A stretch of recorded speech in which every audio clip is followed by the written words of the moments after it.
Tron, then I'll be able to speak on it. All right, fair enough. The floor is open if anybody wants to talk. I don't know if someone wants to fill in. Or Hulky, what are you doing these days?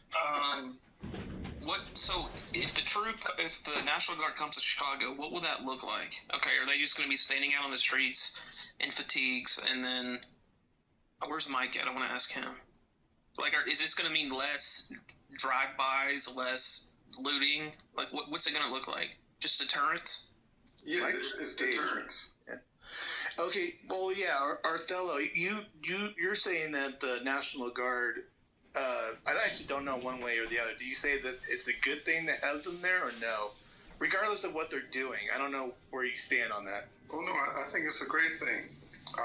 Like I said, if done fairly, if the intentions are to actually do what they want to do, I don't want this to be stop and frisk to the 10th power, where they're only targeting black and brown bodies. I think it's going to deter a lot of the criminal industry. And so when we brought up the child trafficking industry, I was only looking at the top 10 industries that affect the inner cities. Do you guys know what the number one illegal industry is? It's counterfeiting, making fake money. That's like $1 trillion industry. I said, okay, what's the second highest industry? Sex trafficking and child trafficking. I was like, okay, that goes on city to city, state to state. And I said, okay, what's the third and fourth? That's illegal guns and illegal drugs, right? So I'm looking at it like, you deter people from selling drugs, you deter gangs. A lot of those homicides came from like territory and gangs so that people can sell drugs. So you're hitting a lot of dominoes in one swoop. And it's going to affect not only the microcosm, like the kids on the corner that just want to be in gangs and shooting each other. It's going to affect the burglars. It's going to affect the pimps. It's going to affect the prostitutes, but it's also going to affect the traffic people who are doing the things against their will. And it's also going to have an effect where it affects even the bigger conglomerates, the plugs, the cartels, the Russian mafia, the mafia, like the people who actually traffic these drugs into these neighborhoods, traffic illegal guns, because black people don't have fentanyl factories. Black people don't have gun factories. So this is going to affect a lot of different industries. So I'm not looking at it like, oh, it's going to, because like I said, black on black crime is 12,000 deaths a year. That's under 1% of all black people. Is it bad? Yeah, it's still bad. But this is going to go after a lot of different industries, and I hope we're focusing on that instead of like black on black homicide. Okay, Mike, I know you. Yeah, I was gonna say you do know in Chicago, like y'all do know the police be putting the guns in the streets, right? There we go. It's probably y'all do know that, right? So you're saying that we're aware. Putting the guns out for, like, how does that look like, Mike? Like, what exactly does it look like? Like they put the guns on the streets, bro. Like, where do you think the gang members and where do you think they're getting the guns from, bro? Like, how are they putting them on the street? I'd like to know how they putting them on the street. There's a black movie, I think it's called like Menace to Society. It's one of those movies, right? Or Don't Drink Your Juice in the Hood. Basically, a car pulls up, right?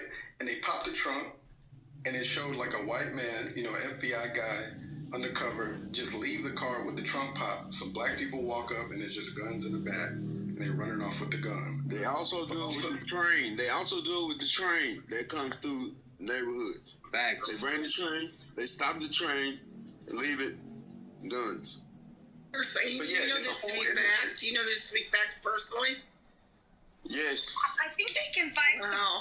So I think police can actually, correct me if I'm wrong, but I did hear this, that police can actually buy guns. Like if they get a new gun, they can actually, one that they feel comfortable, they can buy it themselves. Is that correct? So they can buy a gun. If they get a new gun, they can actually buy the gun that they like, and they can actually have it at their home. Is that correct? I mean, that's what I've read about. See, it depends on what state you live in. That's a state-by-state issue.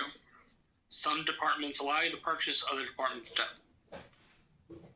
Okay, thank you. I mean, I think it's kind of an important issue, though. I mean, to discuss I mean, a lot of people like to think like that shit don't be going on, but that shit really be going on. Like, you know what I mean? Like, if you in the streets, if you from the hood, you would know that. But if you, you rich ass legitimately suburbs, think the federal you wouldn't know that. You legitimately think the federal government is That's a fact.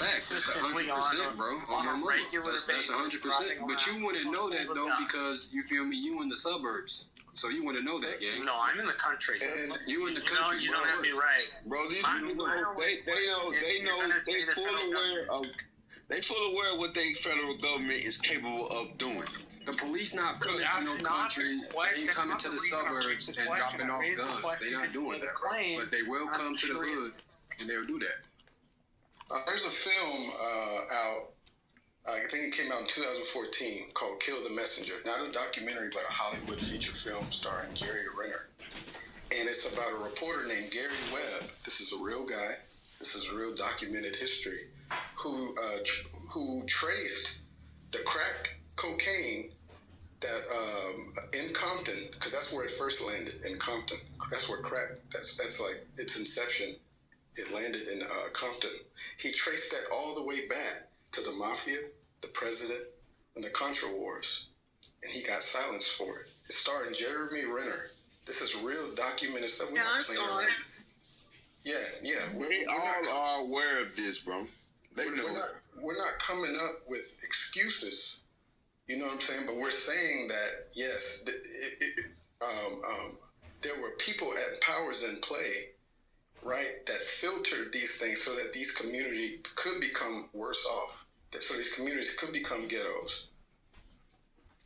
So 100%. I live in an area where most of the guns go south into Mexico. The ones that are smuggled anyway. They don't make their way to like Dallas or Austin or Houston. They always make their way down into Mexico with the cartels. I've always wondered how come with all the social media and ability to like film shit, why doesn't if that's the problem, like the federal government's giving guns to the street gangs, why don't you all just like rat them out? Like just like catch them, Mike. What do you say to that? Like if the street gangs like rat them out, like black people, we don't snitch, bro. I mean, that's just something it's just in our culture. I mean, I know that's what white people do. You I won't know snitch y'all on the cops doing it, do you? And bro, if listen, let's say black people have no problem with snitching, bro. What he's saying is like impossible, bro. Like, come on, man. I understand not snitching on a friend or whatever, but if you're saying the cops are doing this, the government's doing this, don't you want to show up the cops? Like those are the people that you like clearly don't like. I mean, there's a lot of gray area. We don't like. There's a lot of gray area in there, and then you're asking yourself to like get on paperwork. Yeah, just take pictures of it and post it under somebody else's name. When they get trace you. CNN will have a filter. We're not doing Nancy, are you one of Steven's friends from X? Yeah. It's good to see you. Good to hear you. Thanks. Matt, yeah, go ahead. Hey, I actually, the movie The Hate You Give, Angie Thompson's movie, book and then movie, it elucidated why there are